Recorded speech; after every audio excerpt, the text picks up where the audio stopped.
This is me, Bushra Banu. I hope you have heard my name.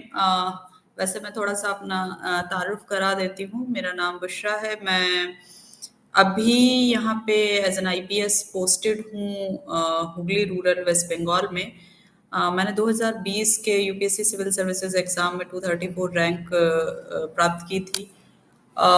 उससे पहले भी मैंने एक बार और यूपीएससी क्लियर किया है 2018 में, और तब मुझे इंडियन रेलवे ट्रैफिक सर्विस मिला था. रैंक 277 मिली थी तब. और साथ ही में मैंने यूपी पीसीएस यूपी जो प्रोविंशियल सर्विस एग्जामिनेशन है पब्लिक सर्विस कमीशन के थ्रू, उसमें रैंक 6 मिली थी. तो मैंने लगभग 4 साल तक यूपी में as a SDM sub divisional magistrate Firozabad में और औरैया में काम किया. उससे पहले मैं कोल इंडिया में मैनेजर रही हूँ, असिस्टेंट मैनेजर पर्सनल. और उससे पहले मैं लगभग 5 साल तक as an assistant professor India में और सऊदी अरबिया में मैंने काम किया है. तो टोटल लगभग मुझे 12 साल का एक्सपीरियंस है. अगर एजुकेशन की बात करूं तो मेरी जो एजुकेशन है वो मैंने ग्रेजुएशन किया था मैथ्स से. देन मैंने एमबीए किया था. फिर मैंने पीएचडी किया अलीगढ़ मुस्लिम यूनिवर्सिटी से. फिर मैंने पोस्ट डॉक्टरल रिसर्च की, वो भी एमयू से ही की थी. और अभी मैं एमए इन क्रिमिनोलॉजी और जो पुलिस मैनेजमेंट है उसमें मैं मास्टर्स कर रही हूँ नालसार से, हैदराबाद से. और एक मैं पुलिस फेलोशिप भी कर रही हूँ लॉ एनफोर्समेंट की इंडियन पुलिस फाउंडेशन से. तो काफ़ी डाइवर्स बैकग्राउंड है मेरा. और लगभग मैंने 30 इंटरनेशनल रिसर्च पेपर पब्लिश किए हैं. मोर देन 20 रिसर्च कॉन्फ्रेंसेस में मैंने पार्टिसिपेट किया और वहाँ पे अपने पेपर्स प्रेजेंट किए. सो ये काफ़ी ब्रीफ सी मैंने अपने आप को जो एजुकेशनल और मेरा जो प्रोफेशनल बैकग्राउंड है उसके बारे में बताया. अभी बहुत सारे क्वेश्चंस जो मुझे बताए गए हैं उसमें सेकंड क्वेश्चन था कि यूपीएससी जर्नी के बारे में मुझे बताया. तो यूपीएससी जर्नी के बारे में जैसा मैंने आप लोगों को बताया कि 2018 और 2020 में मैंने यूपीएससी क्वालिफाई किया. और मैंने मैं थोड़ा सा अपने बारे में बता दूं तो मैं हमेशा, जैसे आपको पता है कि मैं जॉब में थी, तो मैंने यूपीएससी के लिए कोई कोचिंग नहीं की थी और कुछ अलग से वैसा नहीं किया था. मैंने सिर्फ सेल्फ स्टडी से यूपीएससी की तैयारी की. और मैंने ये थोड़ा अलग भी किया था कि मैं 2 बच्चों की माँ हूँ और मैंने बच्चों के शादी के बाद और बच्चों के बाद UPSC civil services exam qualify किया. तो ये थोड़ा सा अलग था और जॉब के साथ बिना किसी कोचिंग के किया है. तो तीसरा क्वेश्चन है कि आपके सक्सेस का क्रेडिट किसे देना चाहती हैं. तो सक्सेस तो it's not a one man show, one women show. It's not like that. Success किसी एक इंसान के करने से नहीं होती. बहुत सारे लोग हैं उसमें. मैं अपने हस्बैंड को, अपने पेरेंट्स को, अपने इन लॉज को, सबको इसका देना चाहती हूँ. और जितने भी लोगों ने किसी भी तरह से मेरी मदद की, आज भी जो कर रहे हैं, और अगर इसे सक्सेस माना जाए, मेरे हिसाब से सक्सेस नहीं है. एक बेहतर इंसान बनना ज़्यादा सक्सेसफुल होने है. तो मैं कोशिश कर रही हूँ कि बेहतर इंसान बनूं और ऐसी सक्सेस मुझे मिलती रहे, कि आप लोगों का प्यार मिलता रहे. प्रीलिम्स, GS1 और सीसेट की तैयारी कैसे की. तो मैंने आपको बताया कि मैंने कोई कोचिंग नहीं की, मैंने सेल्फ स्टडी से तैयारी की. ये अच्छी था मेरे साथ कि मेरा एजुकेशनल बैकग्राउंड बहुत स्ट्रांग था. मोस्टली आई डोंट थिंक इतना किसी का होता भी है. तो मुझे आंसर राइटिंग में और मेंस में मुझे कोई दिक्कत नहीं थी. मुझे प्रीलिम्स की तैयारी करनी थी. वो मैंने जो नॉर्मल एनसीईआरटी और जनरल टेक्स्ट बुक, जो रेफरेंस बुक्स है, जो सब पढ़ते हैं, वो ऑलमोस्ट मैंने भी पढ़ी. नेक्स्ट क्वेश्चन है कि मेंस की तैयारी और ऑप्शनल की तैयारी कैसे की. तो वही जो मैंने बताया कि सारी जो जनरल टेक्स्ट बुक्स हैं, जो रेफरेंस की हैं, जैसे हिस्ट्री में आप बिपिन चंद्रा पढ़ेंगे, आप सतीश चंद्रा पढ़ेंगे, आप एनसीईआरटी पढ़ेंगे, उसके बिना आप नहीं जा सकते. आप ज्योग्राफी में आप नॉर्मल एनसीईआरटी पढ़ेंगे 11th 12th की, 9th 10th की. उसके बाद मैंने माजिद हुसैन की बुक पढ़ी थी. और मैंने जीसी लियांग किया था. फिर पॉलिटी में लक्ष्मीकांत तो सभी करते हैं, तो मैंने भी किया था. और इकोनॉमिक्स में रमेश सिंह किया था, और इकोनॉमिक सर्वे वगैरह, और विजन आईएएस की जो प्रीलिम्स और मेंस की वो आता है, जो अलग से नोट्स आते हैं, वो मैंने किए थे। और हाँ, पीआईबी जो गवर्नमेंट वेबसाइट है उसको काफ़ी यूज़ किया, और काफ़ी सारे जो ऑनलाइन लोग करते हैं, तो किसी एक भी पर्टिकुलर चैनल को आप कर सकते हैं। मैं किसी को इंडोर्स नहीं कर रही हूँ, लेकिन हाँ, कोई आप एक कर लीजिए जो आपको लगे कि जिसके रिव्यूज अच्छे आ रहे हैं। एनवायरनमेंट में मैंने शंकर आईएएस किया था, और एथिक्स इंटीग्रिटी वगैरह में सुब्बा राव की बुक की थी, लेकिन उसमें भी जो रिसेंट केसेस होते रहते हैं, जो एथिकल इश्यूज आते हैं, वो ज़्यादा बेहतर है कि आप करें। बुकिश नॉलेज से ज़्यादा मेरे हिसाब से एथिक्स में जो करंट है वो ज़्यादा इम्पोर्टेंट है। फिर एक क्वेश्चन है कि आपने अपना ऑप्शनल सब्जेक्ट, ये जो आप लोग क्वेश्चन भेज कर रहे हैं, मैं उसका भी जवाब दूंगी, आप परेशान ना हो। तो मुझे जो यूपीएससी टाइम की तरफ से बहुत सारे क्वेश्चन मिले हैं, मैं उनको जवाब दे देती हूँ जितना मैं कर पाऊंगी, क्योंकि बहुत सारे क्वेश्चन हैं। तो ऑप्शनल सब्जेक्ट क्यों, मेरा ऑप्शनल थोड़ा अलग है, मैनेजमेंट था, क्योंकि मैंने एमबीए किया, मैंने पीएचडी की, मैंने 5 साल तक मैनेजमेंट पढ़ाया था, तो वो मेरे लिए ज़्यादा बेटर ऑप्शनल था। लेकिन अगर आपको ऑप्शनल सब्जेक्ट जैसे पूछा गया कि कैसे चूज करना है, तो उसके लिए आपका इंटरेस्ट मैटर करता है, आपका बैकग्राउंड मैटर करता है, आपकी स्ट्रेंथ मैटर करती है। कि आपको ऐसा नहीं है कि ऑप्शनल, क्योंकि जीएस में ऑलमोस्ट सबके नंबर बराबर ही आते हैं मोर और लेस, लेकिन optional he is the change maker. तो आप ऑप्शनल आपको बहुत अच्छे से चूज करना है, और उसके लिए आप लास्ट ईयर के क्वेश्चन पेपर्स देखिए, आप देखिए कि आपका जो बैकग्राउंड है, वो आप बेटर तरह से कर पा रहे हैं, या कोई और सब्जेक्ट ऐसा है जिसमें आपको इंटरेस्ट आ रहा है और आप उस लगता है कि आप उससे बेहतर कर पाएंगे। तो ऑप्शनल बहुत ज़रूरी है, आप करें। और सिलेबस के बारे में, ऑप्शनल सिलेबस के बारे में ब्रीफ में बताएं, तो ऑप्शनल सिलेबस मेरा मैनेजमेंट है। मैनेजमेंट एक बहुत बड़ा है, जिसमें human resource management, financial management, strategic management, आपका अकाउंटिंग, और जनरल मैनेजमेंट, गवर्नमेंट पॉलिसीज, बहुत कुछ उसमें आता है।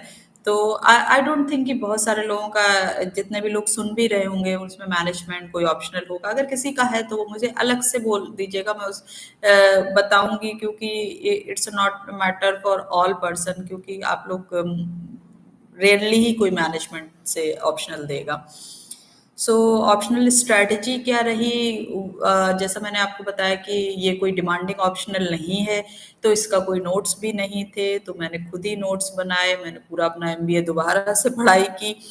और बीइंग रिसर्चर, मेरे थोड़ी सी इसमें नॉलेज बेटर थी, तो मैंने खुद ही सारी तरह से तैयारी की। लाइक मैं सोच भी रही हूँ कि उन ऑप्शनल जो मैंने नोट्स बनाए थे, वो मैंने किसी को दे दिए, लेकिन मैं सोच रही हूँ कि उनको किसी एक बुकिश फॉर्म में पब्लिश करा दिया जाए, जिससे लोगों को उससे हेल्प मिल सके।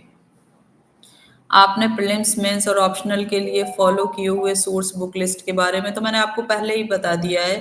मेंस आंसर कैसे फ्रेम करें, तो सबसे इम्पोर्टेंट है, प्रीलिम्स हो जाता है बहुत सारे लोगों का, लेकिन मेंस में रुक जाते हैं। तो मेंस के आंसर फॉर्म करने की आपकी स्ट्रेटजी जैसे सभी बताते हैं वैसी ही होती है ऑलमोस्ट। इंट्रोडक्शन है, आपका मेन बॉडी है, और कंक्लूजन है।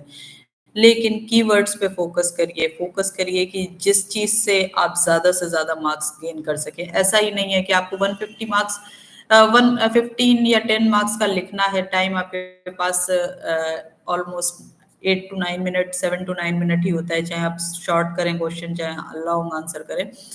तो उसको करने के लिए मेरे हिसाब से हमेशा 15 मार्क्स वाले क्वेश्चन है वो पहले करने चाहिए, क्योंकि टाइम उतना ही लगता है। आपको बहुत अच्छा लगता है कि जब आपका 1.5 घंटे में 150 मार्क्स का हो जाता है, तो आपको कॉन्फिडेंस बहुत ज़्यादा बिल्ड होता है। तो इसलिए मेंस में मैं हमेशा 11th क्वेश्चन से शुरू करती थी, और फोकस करती हूँ कि ज़्यादा से ज़्यादा नंबर्स कैसे ला सकें। तो उसमें जो जैसे स्कीम्स हैं उनके ज़्यादा से नाम हैं, आपको क्या कीवर्ड्स आप उसमें यूज़ कर सकते हैं, क्योंकि आपको जो जो उतना लिखना है उसमें ज़्यादा, अगर आप कंस्ट्रक्टिव राइटिंग करेंगे तो वो ज़्यादा बेटर होगा, और बैलेंस राइटिंग भी करनी चाहिए। आपने आंसर राइटिंग की तैयारी कैसे की? मेरा थोड़ा-सा बैकग्राउंड अच्छा था, तो मैंने काफ़ी सारे रिसर्च पेपर्स लिखे हुए हैं। मुझे पता है कि कैसे थीसिस भी की है मैंने, पोस्ट डॉक की भी थीसिस की, तो मुझे लगा कि मतलब मैं बेटर तरीके से लिख सकती हूँ। उसके लिए मुझे कोई अलग से तैयारी नहीं करनी पड़ी। अगर किसी को अलग से पूछना है तो मुझे आप बता सकते हैं। तो मल्टी डायमेंशनल आंसर कैसे लगे? ऑब्वियसली कोई भी चीज़ सिंगल डायमेंशनल नहीं होती। अगर कुछ भी हुआ है, आज एक सिंगल सी भी चीज़ हो मतलब एज़ पर्सन अगर आप देखें तो like I am a civil servant as well as I am a mother, I am a wife, I am a daughter. तो सिंगल डायमेंशनल नहीं हो सकता, कोई इंसान नहीं हो सकता, ऐसे ही कोई भी टॉपिक नहीं हो सकता। तो जो भी टॉपिक मतलब हर डायमेंशन में हमें उसे देखना है कि उसका सोशियो कल्चरल इम्पोर्टेंस क्या है, इकोनॉमिक इम्पोर्टेंस क्या है, उसके टेक्नोलॉजिकल क्या एडवांसमेंट हुए हैं, क्या उसके लीगल इम्प्लीकेशंस हैं। तो हर चीज़ में हमें देखना पड़ेगा, तभी हम एक बेटर और बैलेंस आंसर लिख सकते हैं। आंसर पॉइंट वाइज लिखें या फ्लो चार्ट डायग्राम, अब ये डिपेंड करता है कि क्वेश्चन कैसा है। अगर क्वेश्चन ऐसा है कि जिसमें आप फ्लो चार्ट बना सकते हैं और उसके थ्रू बेटर समझा सकते हैं, तो मुझे लगता है फ्लो चार्ट में जाएं। और बहुत सारे कुछ क्वेश्चन ऐसे होते हैं जिसमें पॉइंट वाइज लिखने में बेहतर होता है। पॉइंट वाइज भी लिखने में तो जो इम्पोर्टेंट पॉइंट है, जो जो मेजर क्रक्स है, उसको आपको अंडरलाइन करना चाहिए। आंसर राइटिंग में पॉजिटिव अप्रोच कैसे रखें? ऑब्वियसली आपकी आंसर राइटिंग से पता चल जाएगा कि आप पॉजिटिव एटीट्यूड वाले बंदे हैं या नेगेटिव एटीट्यूड वाले हैं।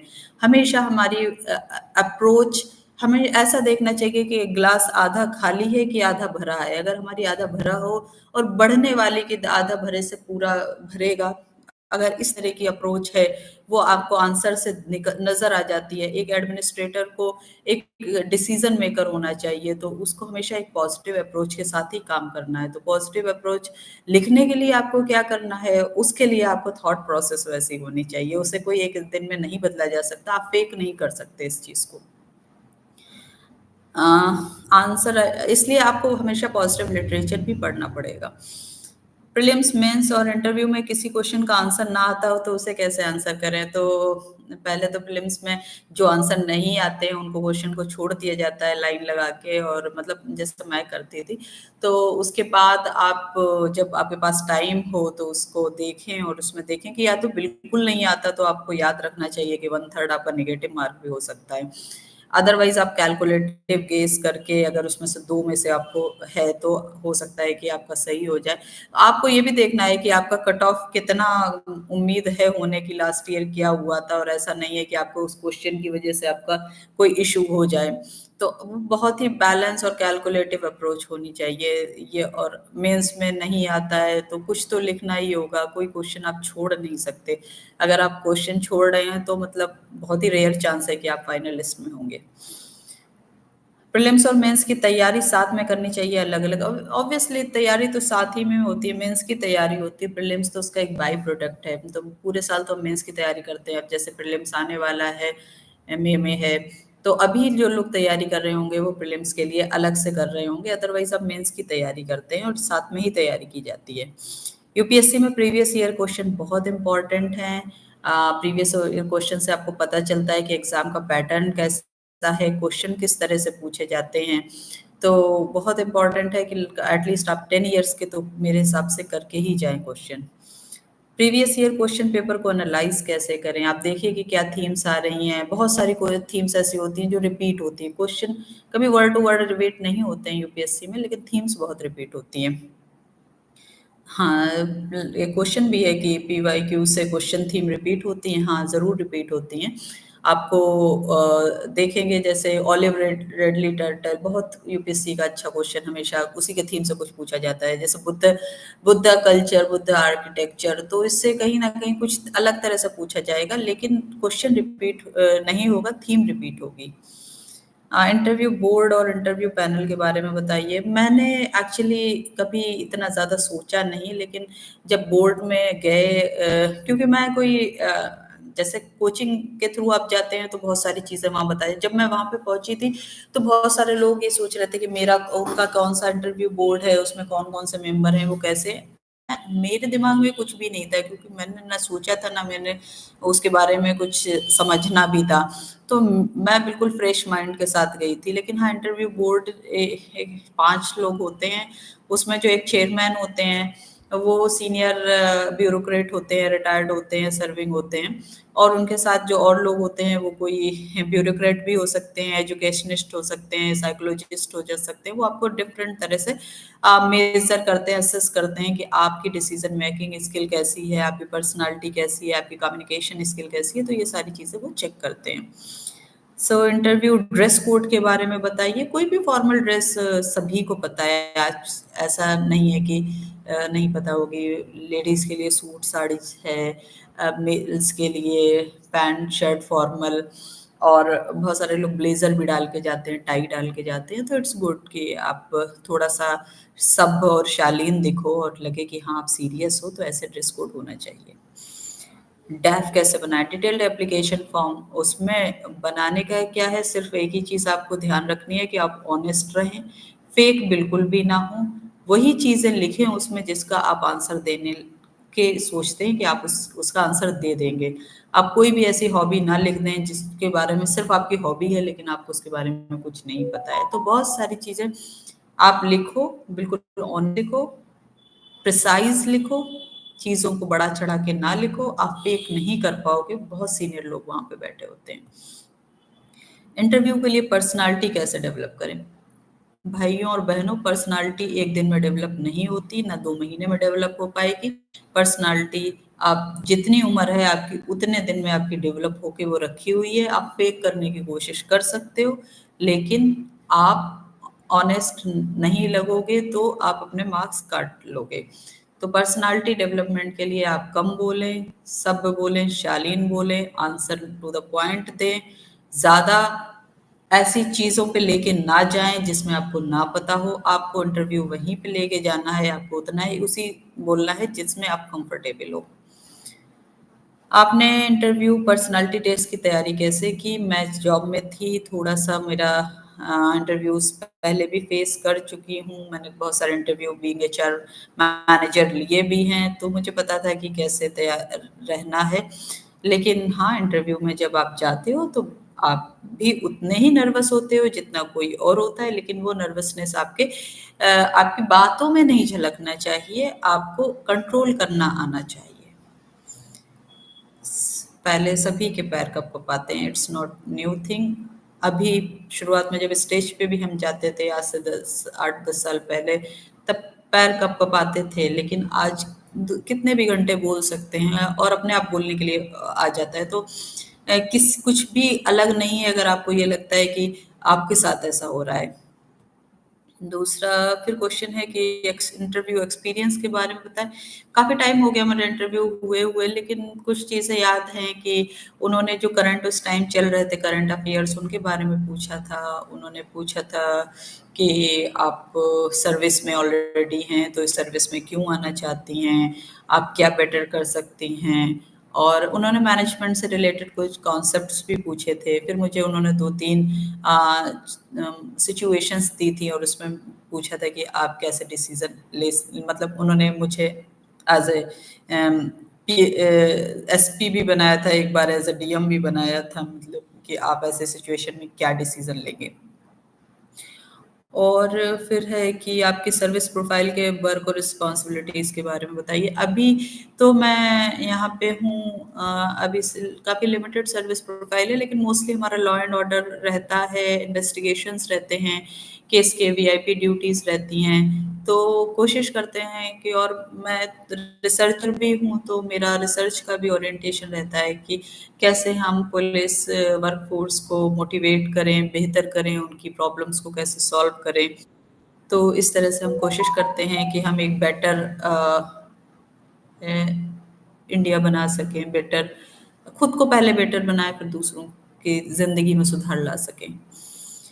सभी सेम सोर्सेज बुक लिस्ट से पढ़ते हैं तो खुद को दूसरों से अलग कैसे बनाएं? हाँ, ये बात तो बिल्कुल सही है कि सभी लोग ऑलमोस्ट एक ही चीज़ें पढ़ते हैं। उसी में अलग बनाने के लिए आपको अलग तरह से सोचना होगा। आपको वो भी चीज़ें पढ़नी होगी जो बुक्स में नहीं लिखा है।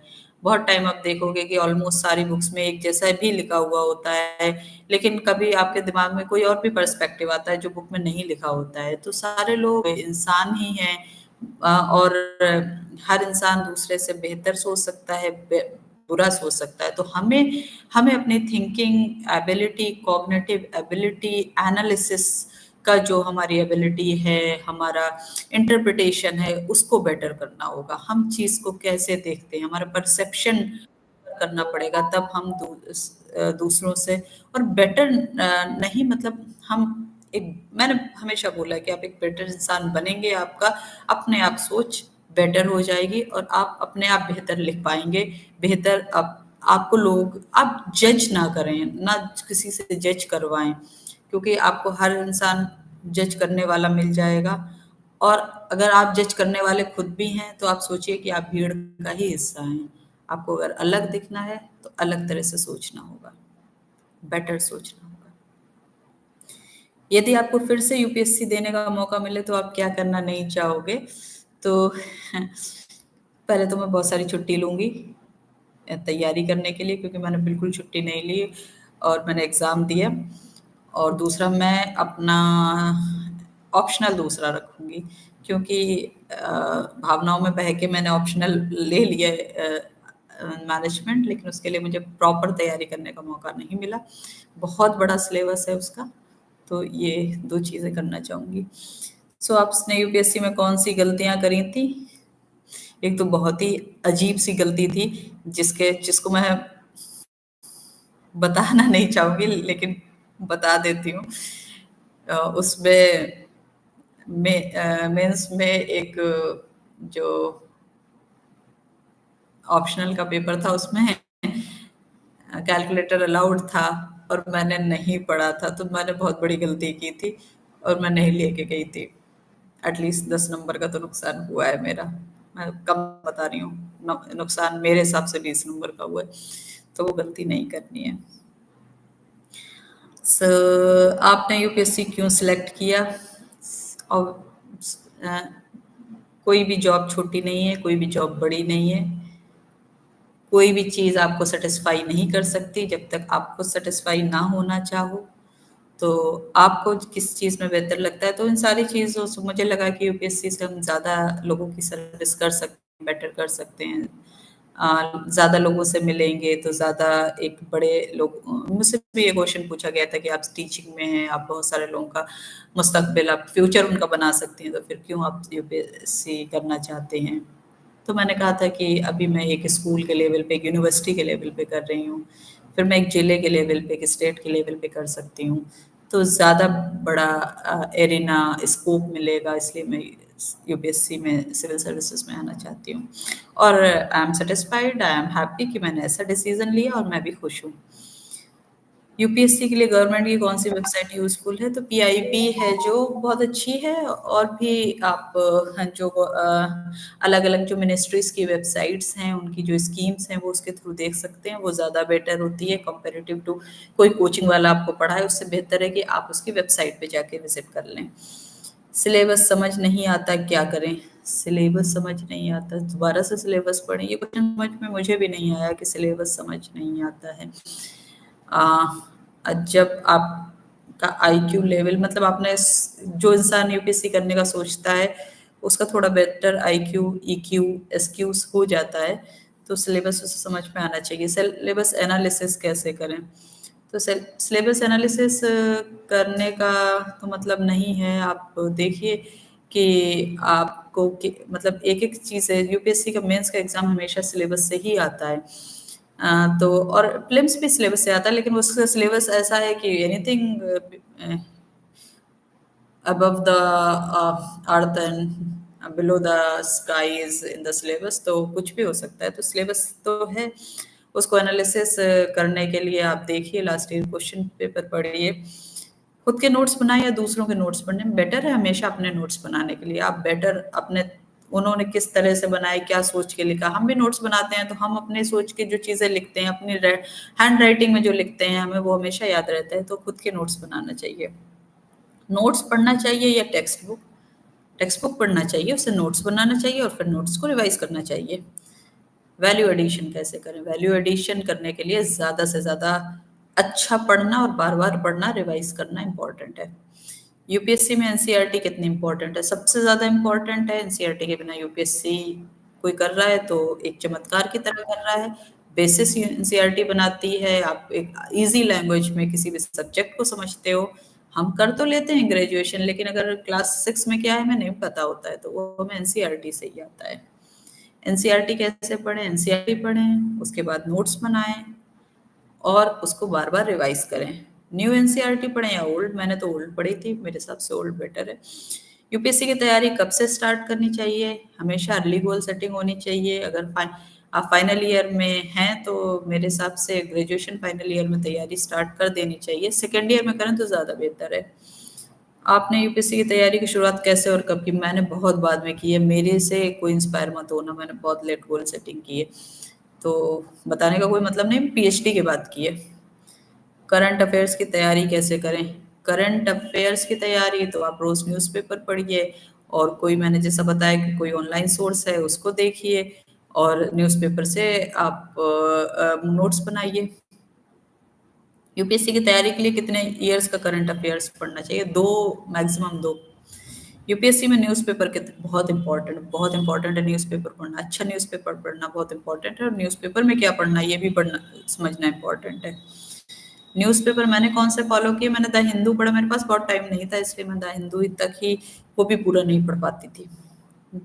न्यूज़पेपर कैसे पढ़ें? आप सिलेबस के हिसाब से देखिए, आपको लगता है कि ये जो खबर है ये इम्पोर्टेंट है आपके सिलेबस के हिसाब से, तो उसी की चीज़ को पढ़िए, हर चीज़ आपको नहीं पढ़ने की है। यूपीएससी में मैगजीन कितने इंपॉर्टेंट है? अच्छी बात है आप मैगजीन अगर पढ़ते हैं, अगर आपके पास टाइम है तो पढ़िए। योजना, कुरुक्षेत्र, बहुत अच्छी, फ्रंटलाइन वगैरह अच्छी मैगजीन है, उससे आपका आपका आईक्यू ईक्यू बढ़ता है। मैगजीन्स कैसे पढ़ें? कैसे पढ़ें का मतलब तो सिलेबस के हिसाब से ही पढ़िए। यूपीएससी में कोचिंग कितनी इम्पोर्टेंट है? मुझे इसके बारे में पता नहीं क्योंकि मैंने की नहीं। इम्पोर्टेंट तो होगी इसलिए लोग जाते भी हैं, और मेरे हिसाब से मोटिवेशन बनाए रखने के लिए एक रिदम और बनाए रखने के लिए अच्छी है, इम्पोर्टेंट है। लेकिन ऐसा नहीं है कि कोचिंग के बिना हो नहीं सकता है, कोचिंग के बिना बहुत सारे लोगों ने किया है, मैंने भी किया है, तो इतनी भी इम्पोर्टेंट नहीं है।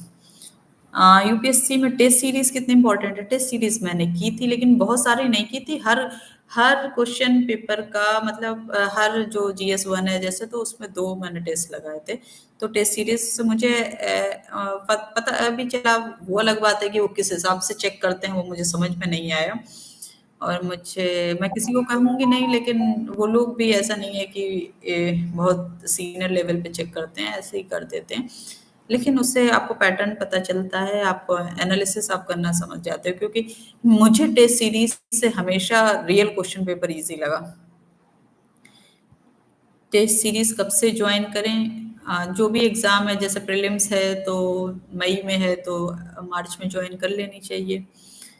आपने डेली कितने घंटे पढ़ाई की? अलग-अलग टाइम, मतलब मुझे जितना टाइम मिल पाता था। जॉब के साथ मैं कभी भी 5 से मैक्सिमम 6 आवर्स, 6 आवर्स। किसी दिन लीव हो और नहीं ऑफिस गए तो 8 आवर्स, उससे ज़्यादा नहीं। डेली कितने घंटे पढ़ाई करनी चाहिए? वो डिपेंड करता है, आप मतलब जॉब में हैं, आप फ्री हैं, आप कॉलेज में हैं, तो वो आपके आईक्यू पे डिपेंड करता है।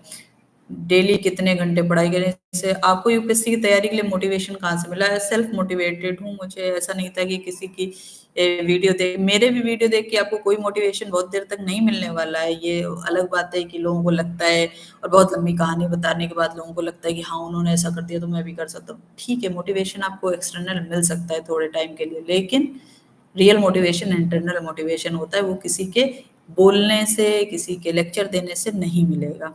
तो ये मुझे सेल्फ मोटिवेशन ही था। यूपीएससी की तैयारी के लिए के दौरान खुद को मोटिवेट कैसे रखें? आप यूपीएससी को एंजॉय करें। मैं तो बहुत एंजॉय कर, मैं अभी भी यूपीएससी की पढ़ाई करती हूँ। अब आप सोचोगे मैं क्यों करती हूँ? बस ऐसे ही पढ़ती हूँ, अच्छा लगता है, क्योंकि मैंने उस जर्नी को एंजॉय किया है। मुझे अच्छा लगता था पढ़ना, मुझे नई चीज़ें सीखना अच्छा लगता था। रोज़ लगता था कि आज आज ये नया सीखेंगे, आज वो नया सीखेंगे, और उसकी वजह से मैं वो उस टाइम मतलब थक भी जाती थी तब भी पढ़ लेती थी। आपने टाइम टेबल कैसे बनाया? Depends on time. मैं ऐसा नहीं कह सकती कि मैंने महीने का टाइम टेबल बना लिया या हफ्ते का बना लिया, मैं पर डे का टाइम टेबल बनाती हूँ। आज मेरी प्रायोरिटी कुछ है, कल मेरी प्रायोरिटी कोई और हो सकती है। तो जितना टाइम हो सकता है, आज मुझे छुट्टी है तो मैं आज 8 घंटे पढ़ सकती हूँ, कल हो सकता है कि मुझे ड्यूटी लगी हुई तो मैं 2 घंटे भी ना पढ़ पाऊँ। तो कल का टाइम टेबल अलग होगा, आज का टाइम टेबल अलग होगा, लेकिन कंसिस्टेंसी होगी, बीच में गैप नहीं होगा। टाइम टेबल कैसे बनाना चाहिए, यूपीएससी की तैयारी के लिए मीडियम कैसे चूज करें जिसमें आप कंफर्टेबल हो। मीडियम देखिए कि उसमें आपका अच्छे से स्टडी मटेरियल मिल जाए, और आप जिस लैंग्वेज में कंफर्टेबल हो, मैं किसी भी लैंग्वेज को अच्छा या बुरा नहीं कहूँगी, सारी लैंग्वेज हमारी कंट्री की लैंग्वेज हैं, सबकी बहुत ज़्यादा रिस्पेक्ट है। तो मीडियम तो आपके कंफर्ट पे डिपेंड करता है। यूपीएससी की तैयारी के लिए सोशल मीडिया का यूज़ करें, कैसे करें, पॉजिटिव यूज़ करें। मैंने कोई भी सोशल मीडिया कभी नहीं छोड़ा। सोशल मीडिया बहुत पॉजिटिविटी से भरा हुआ है और बहुत ज़्यादा नेगेटिविटी से भरा हुआ है। आप पॉजिटिव इंसान होंगे तो पॉजिटिव यूज़ करेंगे, नेगेटिव होंगे तो नेगेटिव यूज़ करेंगे। आपको अपने आप को चेंज करना है, आपका यूटिलाइजेशन खुद चेंज हो जाएगा। तो अगर आप सोशल मीडिया को पढ़ाई के लिए यूज़ करते हैं, इस वीडियो को जैसे अगर आप देख रहे हैं, मैं 33 मिनट से बोल रही हूँ, आप 2-2 घंटे लोगों के वीडियो देखते रहेंगे, तो समझिए कि आप बहुत ज़्यादा अच्छा यूज़ नहीं कर रहे हैं। आप अपनी तैयारी के लिए यूज़ करें, तैयारी के लिए यूज़ करें, और उतनी चीज़ें देखें जिससे आपका वैल्यू एडिशन हो रहा है, जिससे आपको कॉम्प्लेक्स आ रहा है, सिक्योरिटी हो रही है, डर लग रहा है, ऐसी कोई चीज़ मत देखें। आप सब कुछ कर लेंगे, आप परेशान ना हो, आप अपने ऊपर भरोसा रखें। यूपीएससी की तैयारी ऑनलाइन करनी चाहिए या ऑफलाइन, अजीब-अजीब से क्वेश्चन है लेकिन मैं आंसर दे रही हूँ। ऑनलाइन भी हो सकती है, ऑफलाइन भी हो सकती है। ऑफलाइन ज़्यादा बेटर है, एग्ज़ाम तो ऑफलाइन ही देना है, अभी सीबीटी मीडियम तो नहीं आया यूपीएससी में। तैयारी और पढ़ाई आप ऑनलाइन मीडियम से करिए, लिखिए आप ऑफलाइन, क्योंकि जब मैंने यूपीएससी की तैयारी की थी तब मैं पीएचडी कर चुकी थी, पढ़ा चुकी थी, मेरे तो हाथ से लिखने की बिल्कुल आदत खत्म हो गई थी। मैं पूरा कंप्यूटर पे काम करती थी। जब मैंने लिखना शुरू किया था तो मेरे हाथों में दर्द होता था, बहुत दर्द होता था। मैं यूपीएससी के एग्जाम में 3-3 2-2 बार टेबलेट खा के दर्द की मैंने लिखा है। तो लिखने की प्रैक्टिस बिल्कुल भी मत छोड़िएगा, बहुत लिखना पड़ता है। यूपीएससी की तैयारी के लिए दिल्ली जाना ज़रूरी है? बिल्कुल अजीब सा क्वेश्चन है, नहीं जाना ज़रूरी है, आप कहीं से भी तैयारी कर सकते हैं। मैप्स समझ नहीं आते हैं, क्या करें? मैप्स समझ नहीं आते हैं, क्या करें? यूपीएससी की तैयारी मत करें। मैप्स को कैसे याद रखें? अरे बार-बार आप रिवाइज़ करेंगे, पढ़ेंगे, याद हो जाएगा। ऐसा कुछ नहीं है, कुछ कुछ रॉकेट साइंस नहीं है, इतना भी टफ कुछ नहीं है। प्लान बी रखना चाहिए, 100% रखना चाहिए। प्लान बी ज़रूर रखना चाहिए। क्योंकि बहुत सारे लोगों को मैंने देखा है बहुत डिप्रेस हो जाते हैं। रिवीजन कैसे करें? आप 10 सोर्सेस से पढ़ने की जगह एक सोर्स से पढ़ें और बार-बार रिवाइज करें। बहुत ज़्यादा इन्फॉर्मेशन है, ओवरलोड है। उसको उससे बचें आप। अब स्ट्रेस इससे भी होने लगा है कि पढ़ने के लिए बहुत ज़्यादा चीज़ें हैं। क्यों पढ़ें इतना ज़्यादा? आप उतना ही पढ़िए जितना आप रिवाइज कर पाएँ। 1000 चीज़ें पढ़ने की ज़रूरत नहीं है। सिलेबस के हिसाब से पढ़ेंगे, लास्ट ईयर क्वेश्चन पेपर देख के पढ़ेंगे तो आपको बहुत कुछ पढ़ने की ज़रूरत नहीं पड़ेगी। लिखने को तो अब सैकड़ों सालों से लिटरेचर लिखा जा रहा है, हज़ारों चीज़ें होंगी, ऐसे तो कुछ भी हो सकता है। दिन में एक 50 लोग लिख रहे होंगे तो कुछ भी लिख सकते हैं कोई, लेकिन आपको पढ़ना उतना ही है जो इम्पोर्टेंट है। पढ़ा हुआ याद कैसे रखें? रिवीजन करें बार-बार। डिस्ट्रैक्शन से कैसे बचें? रिवीजन करें, हर चीज़ से रिवीजन से। डिस्ट्रैक्शन तो मैंने बोला है कि आप पॉजिटिवली रहेंगे तो डिस्ट्रैक्ट नहीं होंगे। पढ़ाई में मन कैसे लगाएँ? एन्जॉय करें पढ़ाई को। मेरी तरफ से बहुत सारे टिप्स मैंने ऑलरेडी दे दिए। अब मैं क्वेश्चन आपके देख रही हूँ। वैसे बहुत सारे, बहुत कम ही क्वेश्चन हैं, तो मैं उसके आंसर देना चाहूँगी। ओके, आपको मोटिवेशन कहाँ से मिला था मैम? मैंने बता दिया है ऑलरेडी। और आपके प्रीलिम्स की स्ट्रेटजी कैसी रहती थी मैम? प्रीलिम्स इम्पोर्टेंट है, प्रीलिम्स में बहुत सारे लोग रह जाते हैं, तो प्रीलिम्स के लिए लास्ट ईयर क्वेश्चन पेपर करें और रिवीजन करें बहुत सारा, स्टैटिस्टिक्स डेटा का भी, और करंट अफेयर्स पढ़ें। ज्योग्राफी के लिए क्या करें? ज्योग्राफी के लिए 9th से 12th पढ़ लो, बहुत है। और कोई एक दो बुक कर लो, जीसी लर्न कर लो, माजिद हुसैन कर लो, बहुत है। यूपीएससी में मीडियम क्या था? इंग्लिश ही था। आपका डेली का स्टडी शेड्यूल कैसा रहता था मैम? स्टडी शेड्यूल मैंने बता दिया आपको। आपकी सी सेट कैसी रहती थी? मैं ग्रेजुएशन मेरी मैथ से थी, और तो मुझे सी सेट में कोई ज़्यादा दिक्कत हुई नहीं। मैं सी सेट के लिए कोई अलग से तैयारी नहीं की थी। लास्ट ईयर क्वेश्चन पेपर किए थे बस। आईपीएस पहला प्रेफरेंस होने से एक्स्ट्रा मार्क्स मिलते हैं क्या? ये किसने बता दिया? बिल्कुल ही मिसकंसेप्शन। मैडम मेरा एक क्वेश्चन है, आईपीएस, डैनिप्स, पीआरएफ, पीपीएस, क्या ये सही है क्या मैडम? इंटरव्यू में कितना फर्क पड़ता है?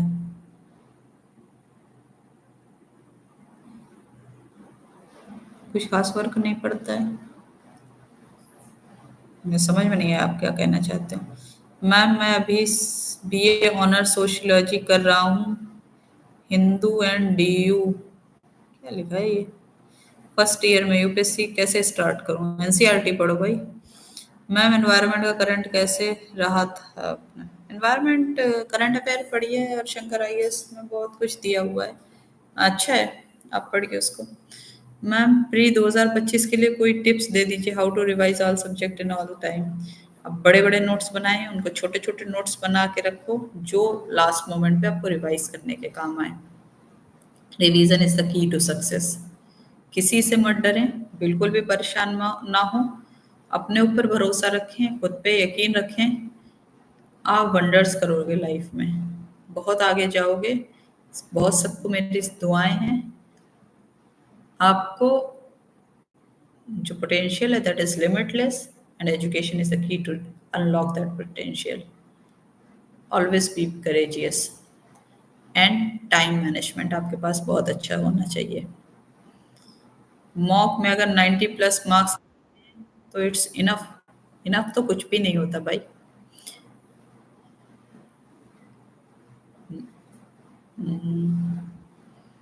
यू नेवर नो, इनफ कुछ नहीं है। 110 भी कट ऑफ जाती है। ऐसे की तैयारी कैसे करें? तो ऐसे की तैयारी के लिए आपको अच्छे से पढ़ना चाहिए, आपको चीज़ें समझ में आनी चाहिए। आप ऐसे कई थीम से कभी बहुत ज़्यादा भटकिए ना। इट्स लाइक कि अगर एक गाय जैसे खूंटे पे बंधी हुई है, खूंटा जिससे वो बांधा जाता है, उस पर अगर बंधी हुई है तो वो जितना रास्ता चल सकती है, उसी हिसाब से आपको थीम के पड़ोस में ही रहना है। तो थीम जो भी आपकी है उसके पास में ही आपको रहना है, उसी के हिसाब से आपको लिखना है। आप जाइए लेकिन वापस आ जाइए। और जो थीम है उसको आप कैसे एनेक्डोट्स के थ्रू, कैसे एग्जाम्पल्स कोड के थ्रू आप समझाते हैं। और सबसे पहले तो वो जो आता है पेपर में, उसको समझने की कोशिश करो कि कहना क्या चाहते हैं वो, क्योंकि बहुत ही टफ चीजें आती हैं। उसको पहले डीकोड करो 5 मिनट तक, उसके बाद आउटलाइन बनाओ कि क्या क्या आपको लिखना है, कैसे आपको बैलेंस करना है, फाइनली आप क्या कहना चाहते हो। तो ऐसे अपने आप में एक आर्ट है लिखना। आप लोग ऐसे की प्रैक्टिस करो, उसको चेक करवाओ, क्योंकि बहुत टाइम हम कुछ कहते हैं और उसी दिशा में कहते हुए चले जाते हैं, लेकिन हम वापस नहीं आते। उससे हमारा प्रॉब्लम क्रिएट हो जाती है और मार्क्स कम आते हैं। ऐसे को काफी अच्छे से आपको करना चाहिए। उसको आपको आंसर राइटिंग करके लास्ट ईयर के 2 3 4 ऐसे लिखिए, और उसके बाद किसी से चेक करवाइए, ठीक है। तो मुझे यूपीएससी टाइम वालों ने बोला था कि उनके बारे में भी आप लोगों को बताना है, तो भाई उन्होंने मुझे कांटेक्ट किया था, एंड आई हैव सीन कि they have taken interviews of so many people, not interviews, they have like given a platform for talk. They have more than 60,000 subscribers with them. तो उनके थ्रू मैं आप लोगों से मुखातिब हूँ। वैसे मेरा अपना भी चैनल है, चैनल नहीं, फेसबुक पेज है, इंस्टा पे भी हूँ मैं, बुशरा बानो के नाम से। तो मैं वहाँ से भी कभी कभी लाइव आती हूँ, और आप लोगों की जो प्रॉब्लम्स होते हैं उनको सॉल्व भी करती हूँ। और जैसा आप लोग का बहुत सारे क्वेश्चंस आए हैं, लेकिन इससे बहुत ज़्यादा क्वेश्चंस मेरे पास आ जाते हैं वहाँ पे। तो that is a good platform, that is totally free of cost, कुछ भी वैसा नहीं है। तो मेरी कोशिश ये रहती है कि अगर मैं आगे आई हूँ तो आप में से हर इंसान आगे आए, और इट्स नॉट अबाउट कि आपको सिर्फ यूपीएससी ही करना है, ये किसी भी चीज़ के लिए हो सकता है, लेकिन जो भी करिए अच्छा करिए, अपनी कंट्री की बेहतरी के लिए करिए, लोगों को आगे लेके आइए। अगर आप कुछ किए हुए हों तो ऐसा नहीं है कि सिर्फ फ्रूट फल आप ही उसके खाएं, उसके फल को पूरी सोसाइटी में जाना चाहिए, क्योंकि आप जिस दिशा में जा रहे हो वो आपके लिए तो इम्पोर्टेंट, आपकी फैमिली के लिए होगा, लेकिन कंट्री के फ्यूचर के लिए बहुत इम्पोर्टेंट है।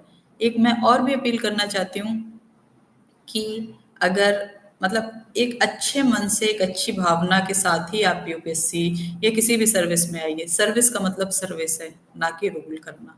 तो सर्विस की तरह इस चीज़ को करिए, लोगों की मदद करने के लिए। अगर आप यूपीएससी में बोलते हैं जाके इंटरव्यू में कि मैं सोशल वेलफेयर के लिए आया हूँ, तो सोशल वेलफेयर के लिए ही आइए, ना कि मन में बहुत सारी चीज़ें और बाहर से कुछ भी हो। तो फेक करना ज़्यादा अच्छा नहीं है। There are so many options कि जिसमें आप बहुत सारा पैसा कमा सकते हैं, बहुत सारी चीज़ें कर सकते हैं अदर देन यूपीएससी। तो आप जा सकते हैं, वहाँ पे बिजनेस कर सकते हैं, अच्छी अच्छी जॉब्स हैं। लेकिन अगर इसमें आ रहे हैं तो लोगों की मदद करने के लिए आइए। और क्वेश्चंस आए हैं, ऑप्शनल सब्जेक्ट क्या है? आपने शायद मिस कर दिया, मेरा ऑप्शनल मैनेजमेंट है, मैंने उसके बारे में बहुत सारी बातें पहले कर ली हैं। तो जब ये वीडियो रहेगा उस पे, तो आप लोग उसको देख सकते हैं। ओके मैम, करंट अफेयर की तैयारी न्यूज़पेपर से करें या मैगजीन? हाँ, करंट अफेयर, करंट क्या चीज़ है? मेरे हिसाब से मैगजीन तो महीने में एक बार आती है, लेकिन करंट अफेयर पर डे आता है, तो दोनों का ही इम्पोर्टेंस है। मतलब अखबार आपके पास रोज आएगा, तो आप न्यूज़पेपर पढ़ें, और कुछ जो थीम्स हैं, जो इम्पोर्टेंट थीम्स गई हुई हैं, वो मैगजीन में आ जाएंगी। अगर आपके पास टाइम है तो आप मैगजीन को भी पढ़िए, न्यूज़पेपर को भी पढ़िए, लेकिन न्यूज़पेपर मेरे हिसाब से ज़्यादा इम्पोर्टेंट है। मैंने मैगजीन को बहुत ज़्यादा नहीं पढ़ा है, पढ़ा है, लेकिन ऐसा नहीं पढ़ा है कि मैंने बहुत ज़्यादा मैगजीन पे फोकस किया हो। सो अगर और कोई क्वेश्चन नहीं है आप लोगों का, तो बहुत अच्छा लगा आप लोगों के साथ जुड़ के। और आप चाहें तो मुझे मेरे चैनल पे फॉलो कर सकते हैं। वहाँ से मैं मंथ में एक बार आप लोगों से जुड़ने की कोशिश करती हूँ, और कोई इम्पोर्टेंट क्वेश्चन होता है तो उसका जवाब भी देती हूँ। तो उसके थ्रू हम मिल सकते हैं। So thank you so much. Okay, bye, take care.